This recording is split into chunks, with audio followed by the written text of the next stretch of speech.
Welcome to Park Media. I'm your host today, Vince Emanuele, and we're joined by Bill Fletcher, longtime labor organizer, activist, writer, and scholar, and executive editor of globalafricanworker.com. Thanks for being here, Bill. Hey, man. It's great to be on board. Right on. I wanted to start out. You just wrote an article in These Times called The Central Issue is Police Repression, Not Police Unions. You talk about how the problem has sort of been presented the wrong way, and this focus on unions sort of misses key dynamics. Can you go kind of take it from there?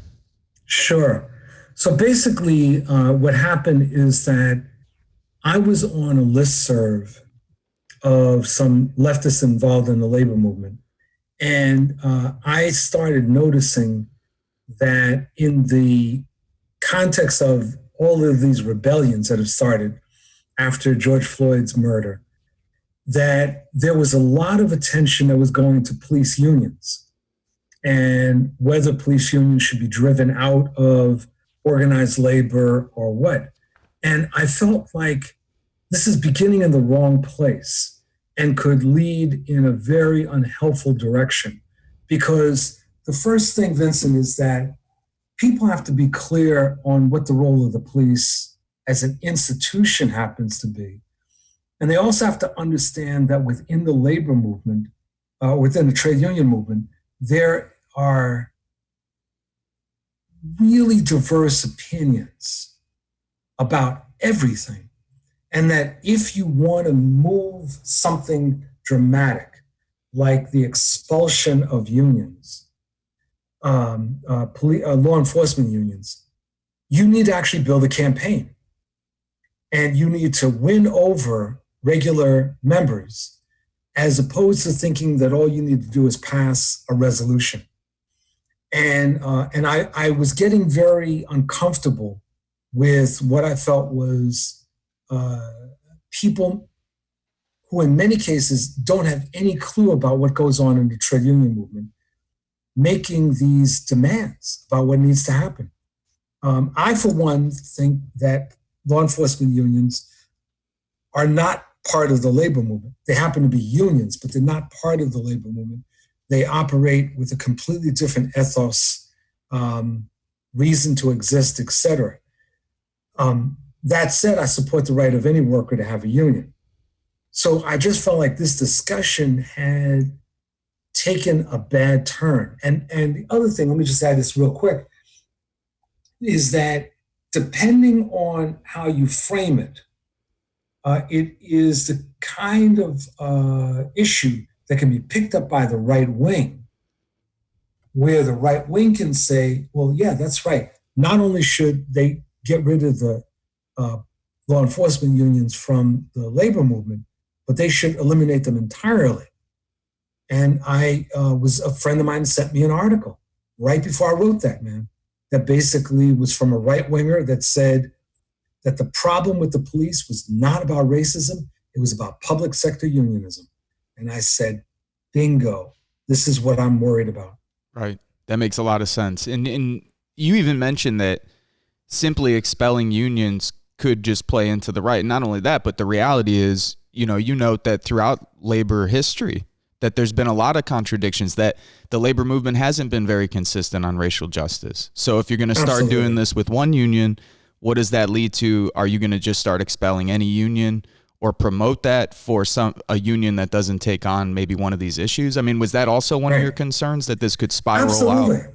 Absolutely. I mean, I want to just historically, there were demands going back to the first decade of the 20th century that white supremacist unions should be thrown out of the AFL. And I think that was, in fact, a correct demand, that they should have been. Under the leadership of Samuel Gompers, the first president of the AFL, they took the position of what was called union autonomy.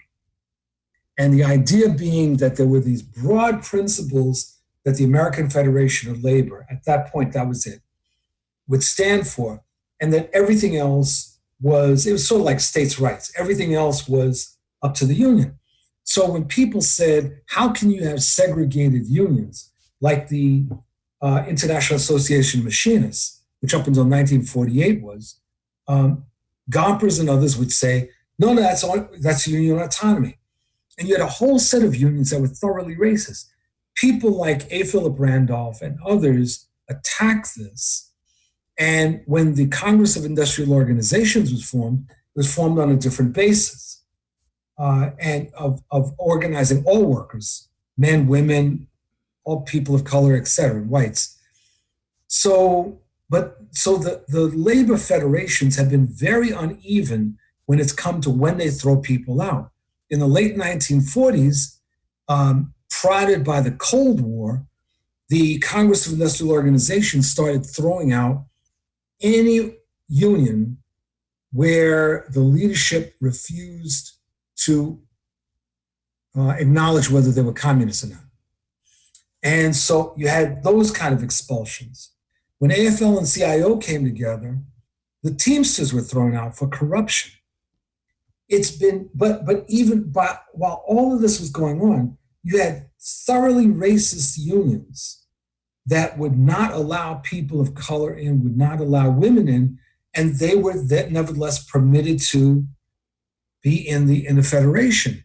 So my feeling is, wait a minute, if we're going to start talking about throwing people out, let's look a little soup to nuts on this one, and let's decide, like, what is the criteria? And is it simply that one is in law enforcement? Or is it if one is in law enforcement and doesn't meet certain criteria around racial justice? Well, let's not stop there. What about other unions that don't meet that criteria? And that's why I'm saying because I'm not looking for excuses. I'm looking for some consistency. And that if we're going to move this, we should move it movement-wide. And really engage people in a discussion about this. Because here's the other thing, Vincent. If we don't have that discussion, we run into the problem, what I call the 2016 problem. The 2016 problem was where union leaders rushed to endorse Hillary Clinton, did not have internal debate. There were large segments of their memberships that were supporting Sanders and Trump. No debate. The election happens, Trump wins, and it turns out that there was, in effect, like a mutiny in many of these unions because they didn't have a debate. They didn't bring this issue to the members and engage the members. I know guys from the USW who voted for Trump just because they were pissed off that the union shoved it down their throat without a conversation. They didn't even like Trump. Right. They were just like, fuck Hillary Clinton. I'm tired of the NAFTA, all that, what they think of when they think Clintons.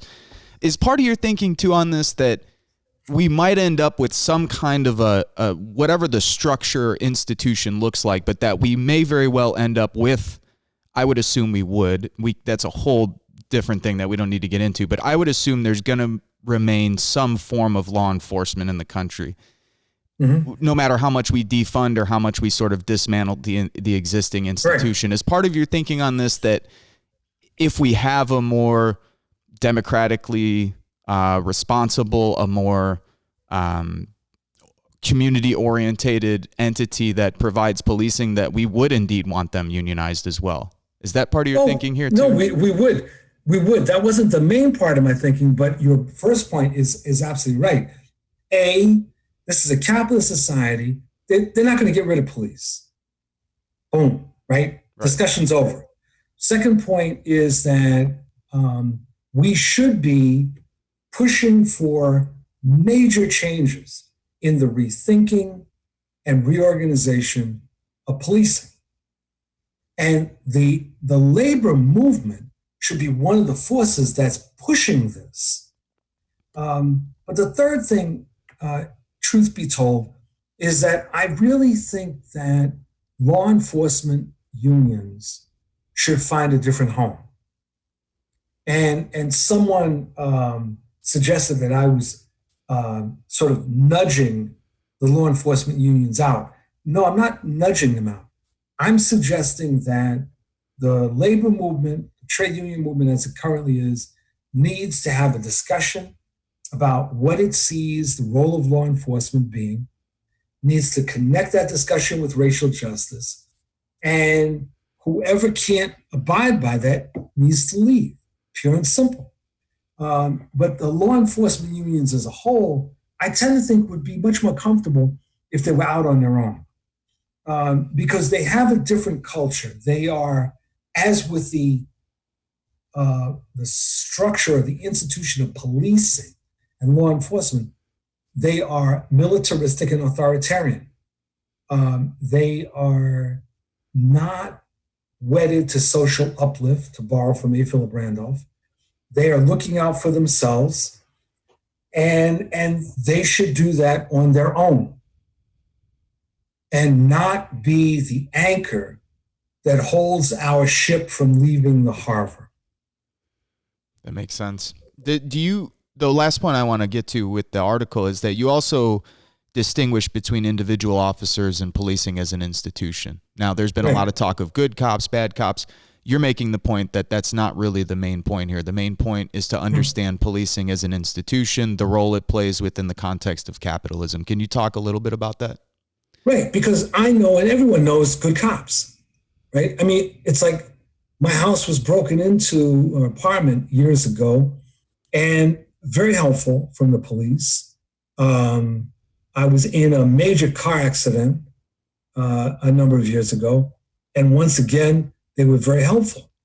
My daughter was held up at gunpoint by someone, and to be very honest, Vincent, if someone had put a bullet in that person's head, I wouldn't have given a damn, right?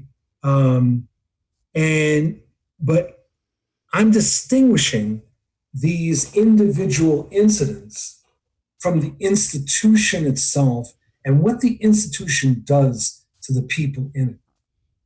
And the way that the institution itself is toxic, and it promotes a certain kind of culture. It's like, I was listening to the news before our program about the situation in Atlanta with the police being indicted in connection with the murder of Brooks. And apparently some segment of the Atlanta Police Department has decided to go on a sick out. And I know that there's a lot of black cops in Atlanta. The environment of the police shapes them. And they're going to look at that murder and basically say, this was unfair. Well, wait a minute. I mean, had this been a white guy who had been a little hungover, there is no doubt in my mind that they would have just patted him on his ass and told him to go home. And there's just no argument that one could make to me that would convince me that it would be otherwise. But there is this environment within the police department where they're going to look out for each other. And it's very toxic. And we've got to understand that, which is one of the reasons that we have to rethink policing in its entirety. You know, that when there are various kinds of social ills, the answer is not necessarily someone showing up with a gun.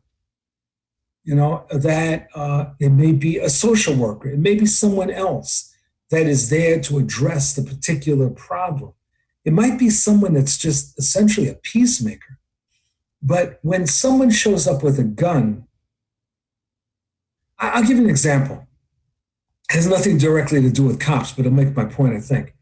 You know, the stand your ground laws. We have it here. So, right. So there was an incident in, I believe it was Florida, some months ago, where a pickup truck with a black family pulled into a parking space that was allegedly for handicap.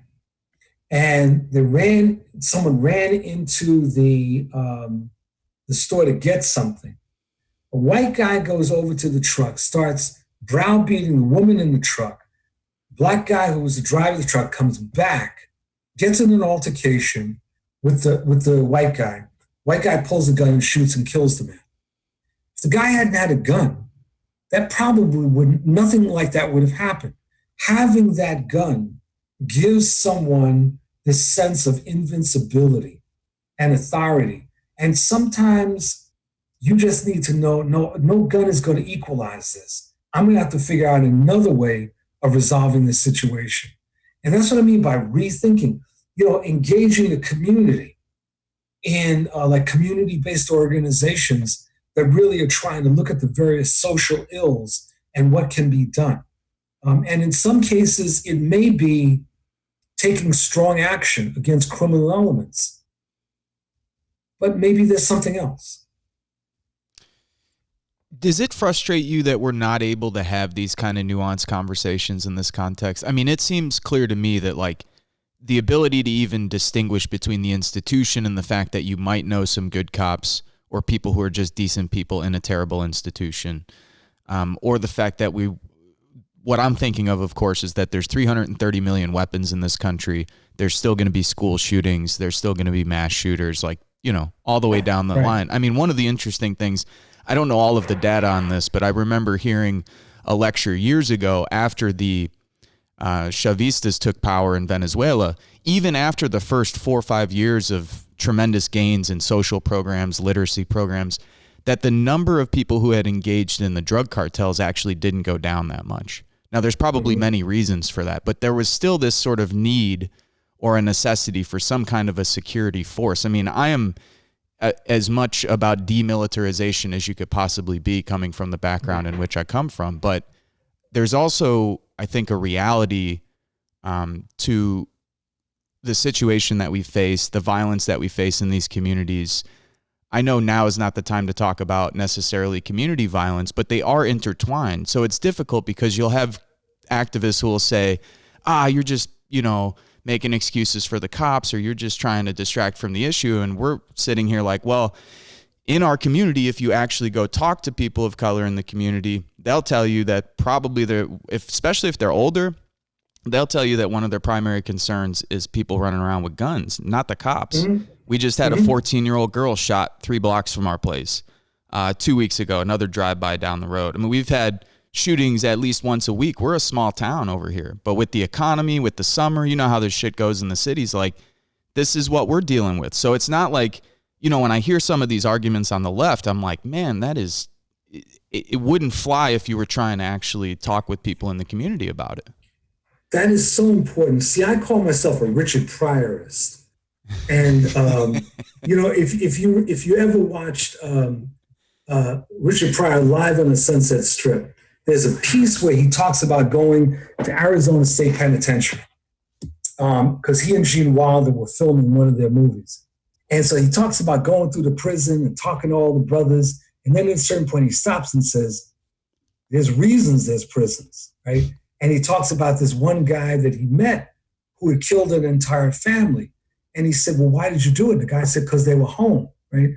So it's like there are issues that simply are not going to be resolved through peaceful discussions. There are rapists, there are sociopaths, there are the guy that held my daughter up. I'm not interested in having a civil conversation with him. He pulled a gun on an unarmed civilian in an act of aggression. Why the hell should I feel sorry for him? So I think that there are these basic issues that we've got to deal with that are true in a society that's going to have all kinds of social ills.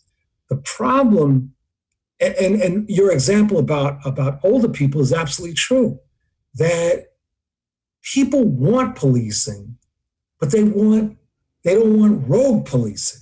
They want to be comfortable that if they call the police because they're in trouble, they're not going to get shot, right? That if they're driving down the road, which is something I think about all the time, particularly in this time of plague, when I have to wear a mask and I wear like a bandana. And brother, there's certain parts of Maryland where, I'm not really sure that that's what I want to do, because I walk into certain stores and I get looked at by white people and it gets really, really creepy. So it's like, you want to have a situation where you can feel comfortable, you can feel protected. Folks want that. But that also means that we rethink, when do you call for armed support? And who can do that? It's like the incident in Central Park where the woman calls the cops on a guy that's asking her to leash her dog. And it's, I wrote something, Vincent, where I said, that needs to be treated as a hate crime. Because she knew or should have known that in calling the police on a black man was something that was not a criminal offense. She was putting that guy's life in danger. Yep. No, 100%. I mean, the problem that I see is that there seems to be one way that ordinary people talk about these issues, and then there's a totally different way in which people on the left, within this sort of really insular culture, and then also I don't think it helps, Twitter, Facebook, all the rest. I mean, I'm also guilty of this coming up, I think, in this age of trying to balance, like, using it in a way to get the word out to people who, I got people on there from high school that I know who otherwise would never be reading any kind of left-wing shit, but they'll read my posts and be like, hey man, I checked that out or whatever. But it's just difficult. I mean, it seems very, where do you, I don't want to belabor this too much, but we should talk about I mean, it really seems like we've created a culture on the left that is not conducive to having any kind of nuanced conversations. Right.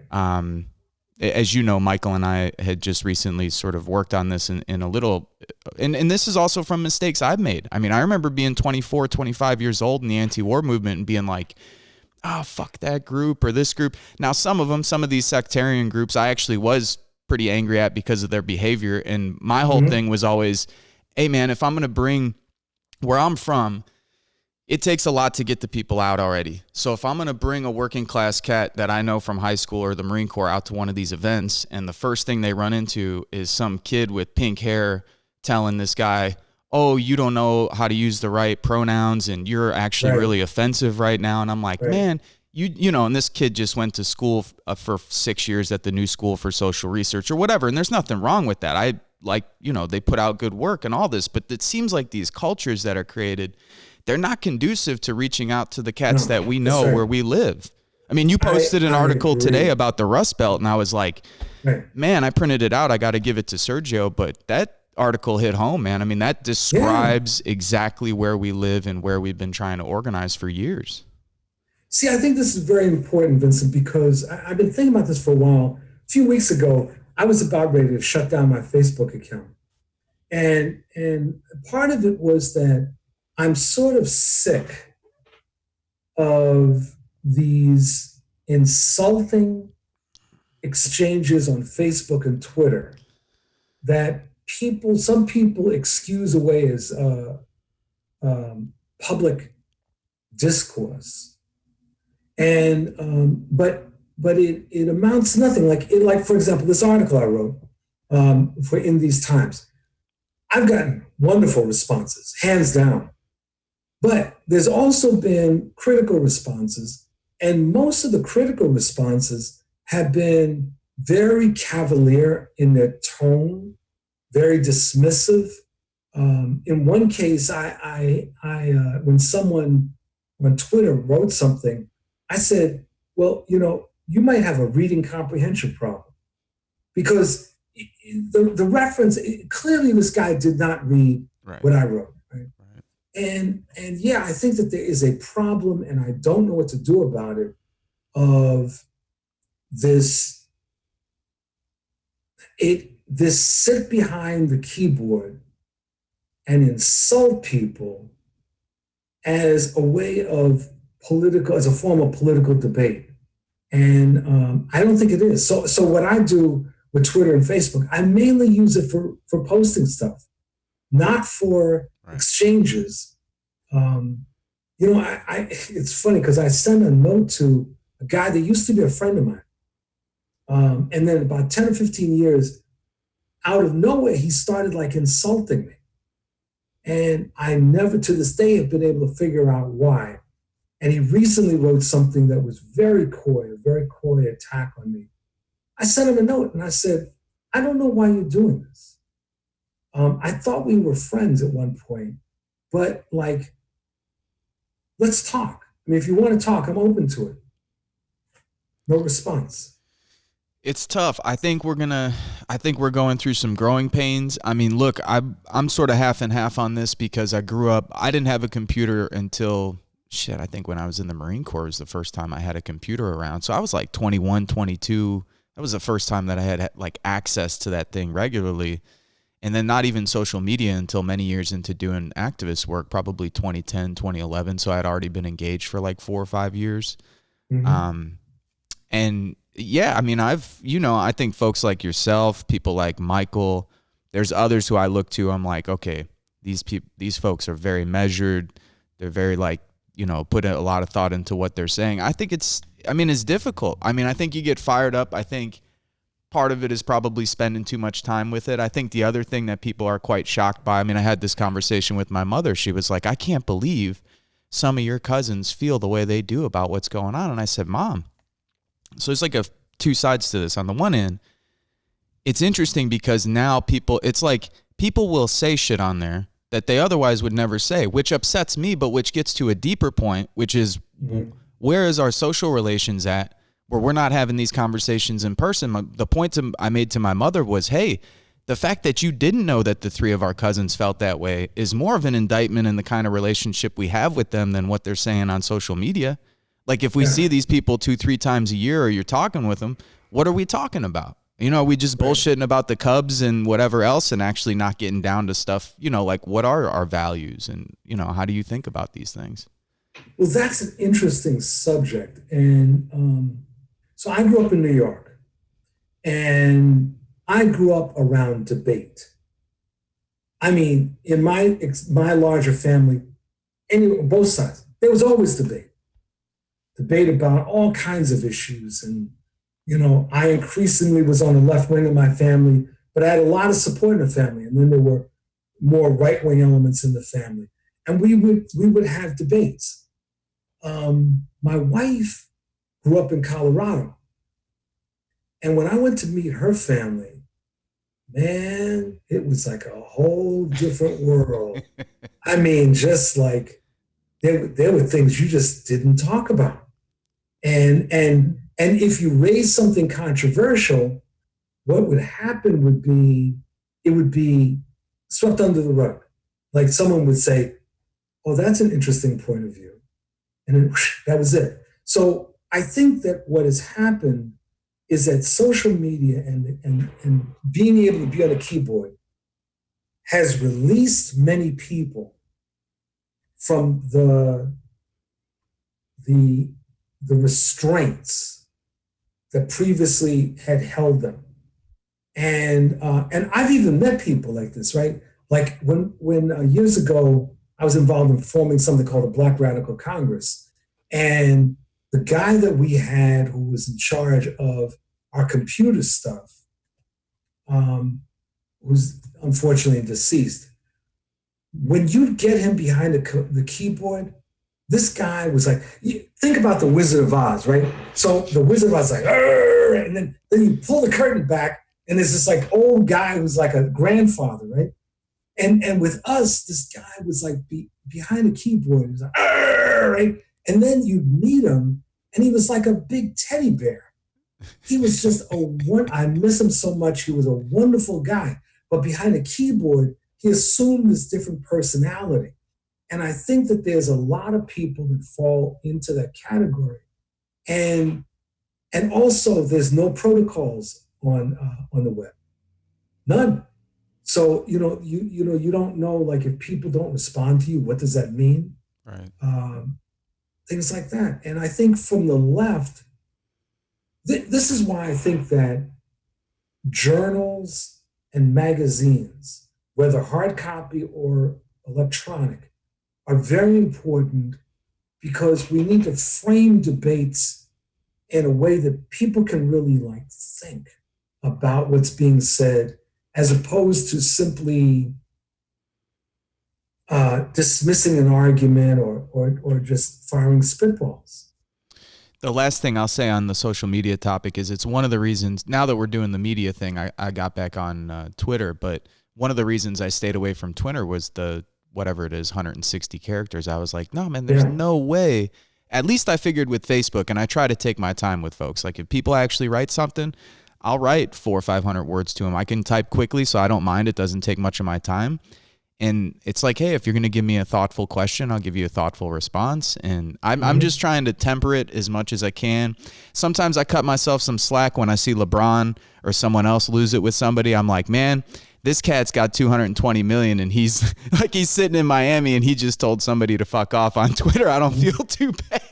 Right. You know, I'm like, all right, all of us need to get better, but it makes me feel a little better because I'm like, I would like to think if I had, you know, a couple 100 million and I was sitting in Miami, I wouldn't be caring about what somebody says on Twitter, but I guess we're all susceptible to it, huh?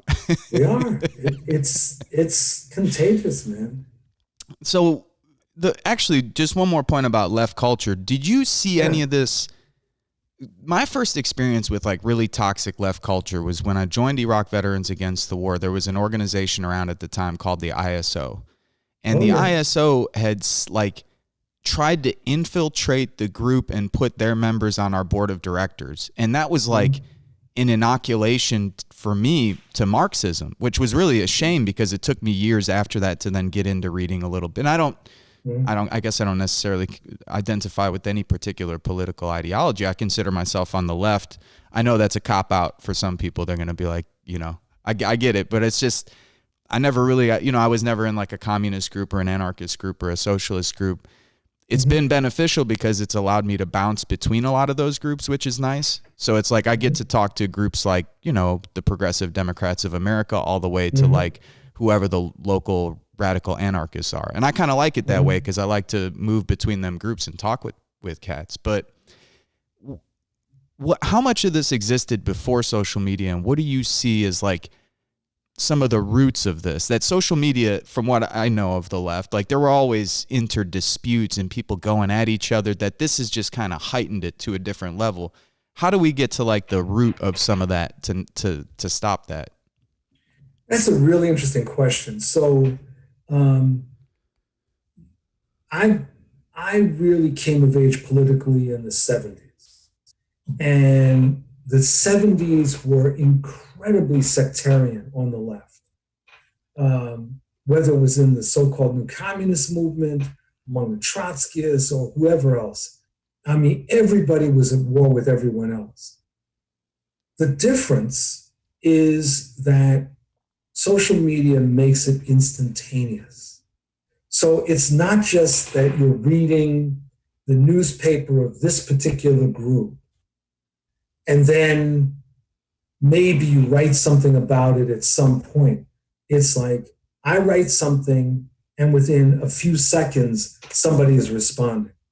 And the other thing that is a problem is, you know, there was a saying that Mao Zedong used, no investigation, no right to speak.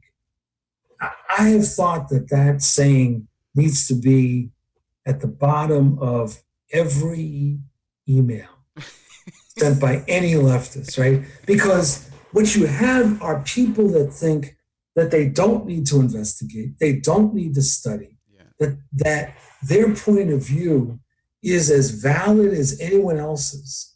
And that's something that I think has gotten worse over the years. In the 70s, I mean, you know, many of us would be researching every volume of Lenin and Stalin and Mao and Trotsky and all that, right? And sometimes doing some social research. Increasingly, you have people that seem to think we don't need to do that. We can just espouse our opinion. And if we don't like what Fletcher says, we'll just call him an opportunist. Yep. And just dismiss him. Now, my attitude towards this has been evolving. And one of the conclusions that I've come to is that I'm going to be much more careful about where I invest my time. this is also a generational issue, Vincent, because one of the things that happened when I got into my 50s is that job offers started to shrivel up. But also politically, I wasn't being called upon in the same way that I once was.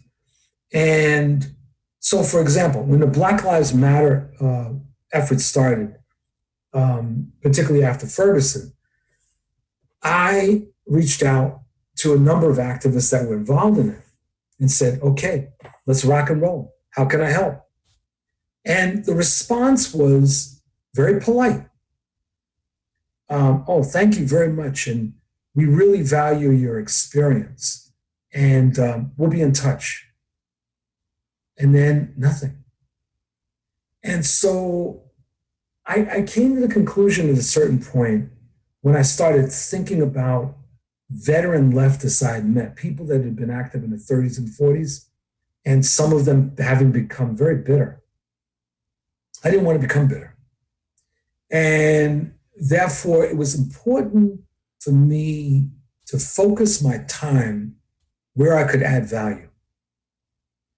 And so my attitude towards both some of these idiots on Twitter and Facebook is that why should I invest a lot of emotional time and energy fighting with people who, A, may have no base at all, B, seem to be out of touch with reality? Why shouldn't I focus my time on people that are really interested in an exchange? And so a lot of what I like doing is mentoring. So that's one thing. The other thing is that there have been certain movements, like I mentioned with the Black Lives Matter effort in the, like 2014, 2015. At a certain point, I just decided, you know what? I'm no longer going to beg anyone to help them. And I'm going to find where I can make a difference. So one of the things that I decided to do was work around the Western Sahara, which is this territory that is largely occupied by Morocco. It's very much like the situation of the Palestinians. And they get almost no international attention. And I decided that I was going to ultimately work on developing a magazine. And that's what the globalafricanworker.com became. And then in other words, I was going to try to figure out where can I add value so that I feel like I'm doing something that I enjoy, that's actually going to make a difference, where I'm not dealing with knuckleheads. And I've been actually talking to a lot of people, particularly in my generation, about this. Because, I'll tell you, man, like I look at the labor movement, the trade union movement, and the reason I go back and forth is that, to me, the labor movement is more than just unions. It's working class organizations that are interested in justice. The trade unions are part of that. But I look at the trade union movement, man, and I spent most of my adult life in one way or another in it. And there is so much that I would like to be doing right now to help to reshape it. But I realize it ain't going to happen, not in this lifetime. Therefore, I can sit back and get bitter, or I can say, I've done what I could. There might be some other things I can do in the trade union movement, but from a sort of different angle.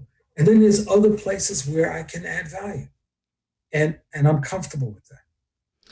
It's not nearly as much time, Bill, but I will say, man, it that resonates with me on a deep level, because from the time I got home from the Marine Corps at 21, 22, and then right through 31, 32, watching it, towards the Bush years kind of go up and then back down, and just being like, feeling very bitter, feeling like, damn, this is the issue I care most about, is these wars in U.S. empire, and nobody gives a shit about what's going on. And then we had to transition and be like, right around the time that we went to and people might get tired of hearing this, but each guest is different, so I got to repeat some of this because I Sure. think it bears worth repeating. But right around the time we went to Standing Rock, it was like the last big mobilization, anti-war mobilization I can remember was the anti-NATO protests in Chicago, and that was in 2012.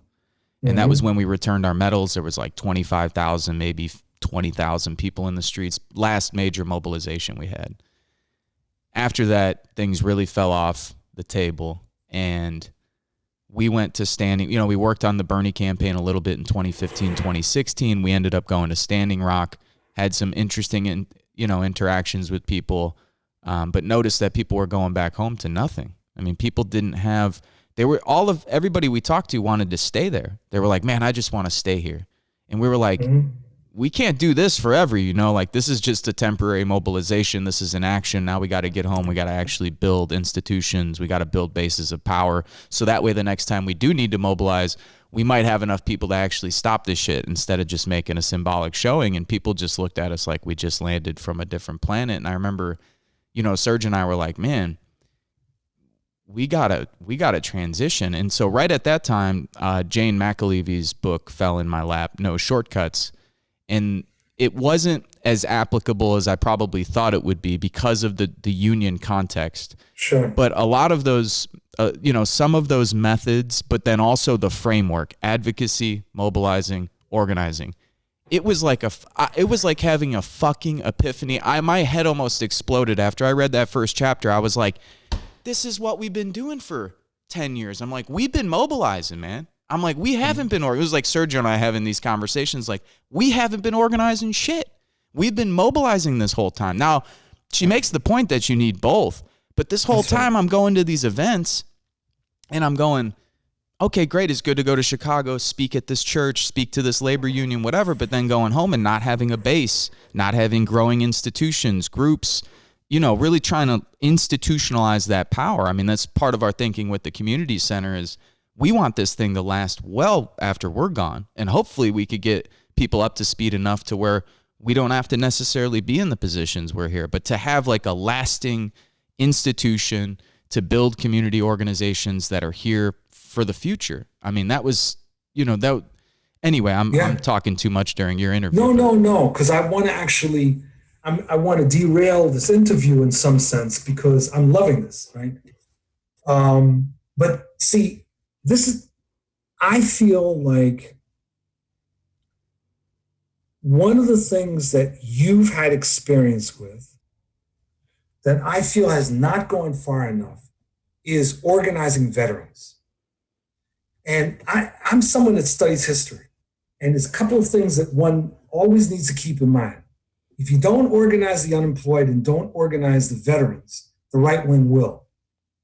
And I felt, I have been generally supportive of Iraq Veterans Against the War, but I have felt that we have desperately needed a left progressive veterans organization that is community based and that looks at sort of the broader issues that veterans are facing.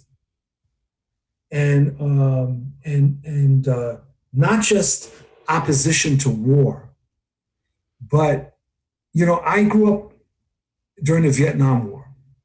I remember what these guys coming back were going through. I worked around them in the shipyard. And it was frequently very hard to get people to talk about their experiences. They desperately needed to. Many of them in that case were draftees, which makes it very different from your generation, but still the experience of being a veteran, even if one was not deployed to a battle zone,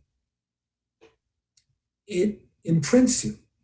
And we have had in the United States the history of these right-wing veterans groups. And then every so often, like the Vietnam Veterans Against the War was like really good until it went down the sectarian rabbit hole. Right now, like I used to work for the American Federation of Government Employees, which represents federal sector. And they represent the VA. So they were in negotiations with the VA.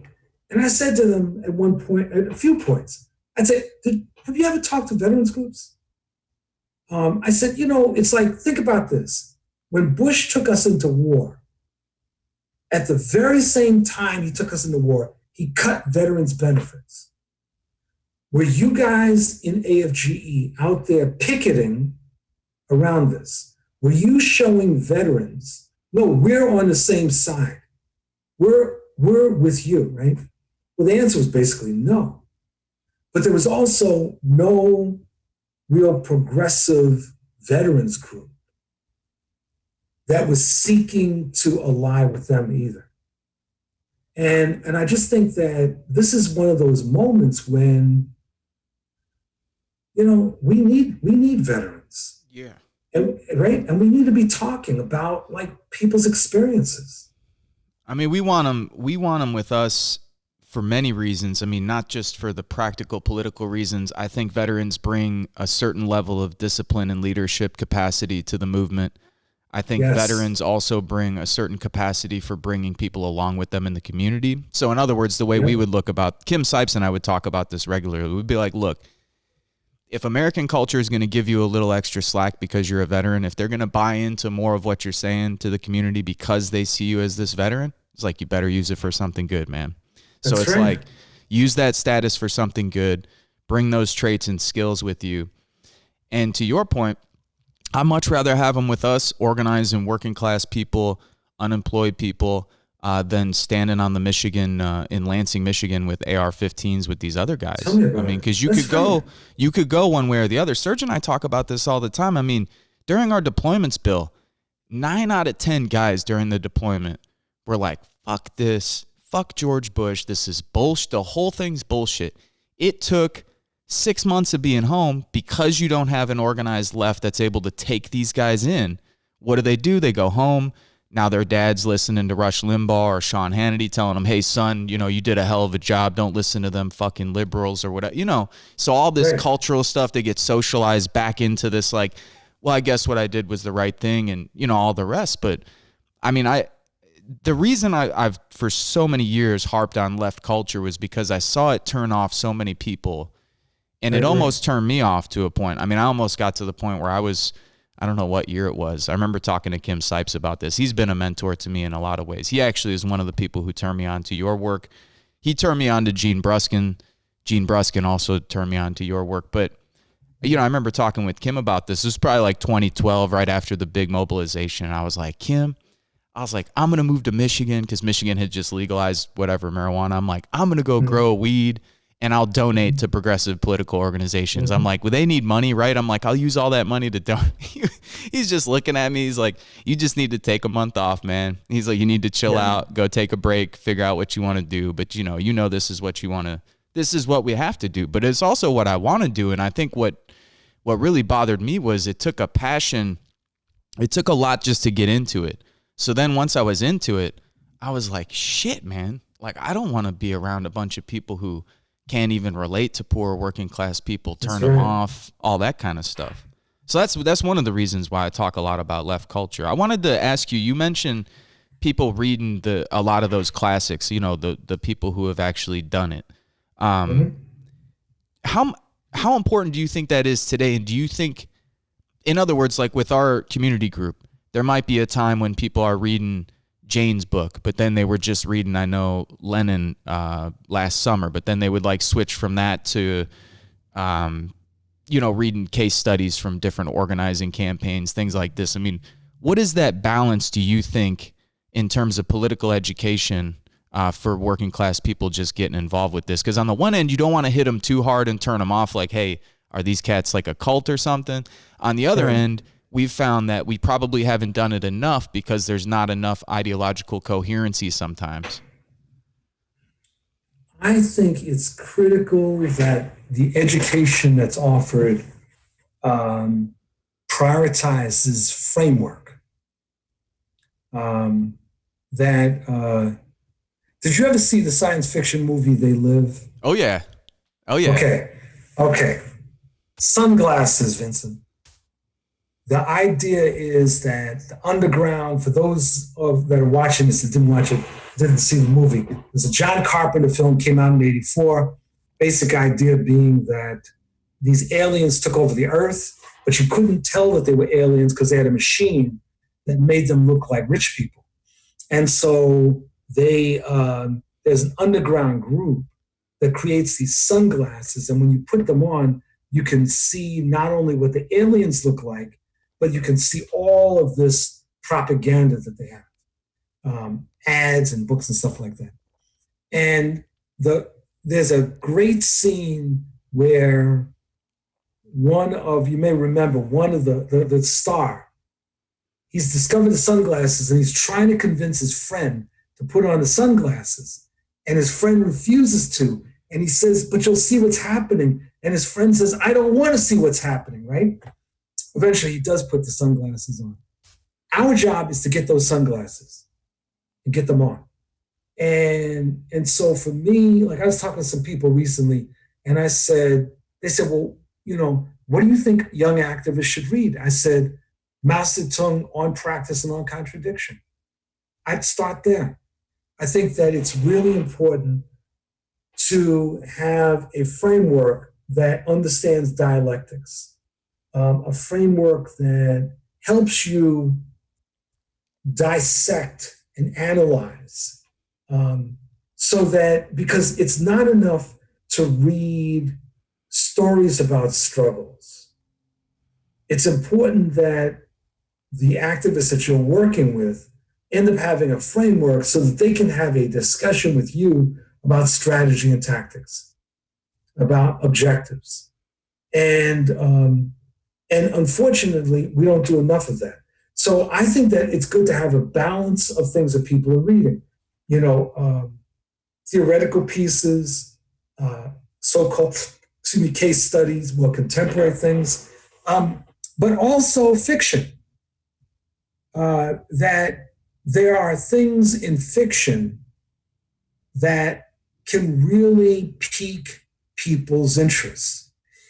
There's a great leftist science fiction writer, Kim Stanley Robinson. He's very well known for this trilogy on Mars: Red Mars, Green Mars, and Blue Mars.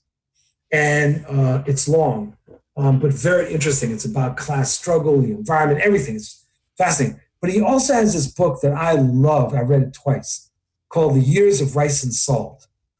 And it basically is a book that it's an alternative history.